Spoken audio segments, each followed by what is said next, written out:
After 35 years of being in this turf industry, one of my great pleasures is that I have the ability to still learn. Hi, everybody. I'm Joel Simmons for another 2-minute turf talk. And I recently had the great pleasure of interviewing on the EarthWorks Podcast Mr. Dennis Hurley and Zach Boudreaux of Turf Drainage Company of America, the makers of Turf Drain. And I learned a little something about concentrations of flow.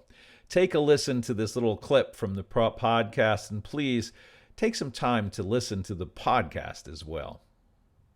The most misunderstood part of what we do is, and I've read it in books that are golf course books and about drainage and about the limited effect you can get from seepage drainage because of the low permeability of the clay and how far away the influence is. But what most people don't think about is if you're, let's say, working on a hillside, and it was always interesting when we got out to California, is that the wettest holes were the ones that had some elevation change to it. It was these long watersheds where water was coming down these hillsides.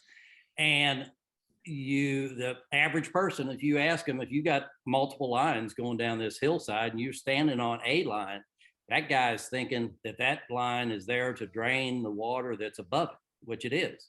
But one of the most important principles in drainage is what's called concentrations of flow. Now, sometimes you want to reduce concentrations of flow, sometimes you want to increase concentrations of flow.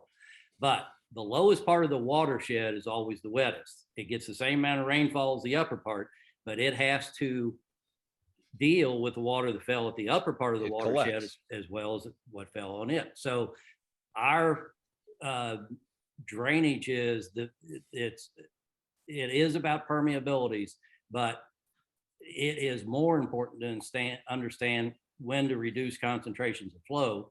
We do that in two different ways. We can do it by getting surface water off of the upper part of the watershed. So if we're out doing a plan and a guy tells me we are soaked down here, when it gets wet, we're a shoe loser.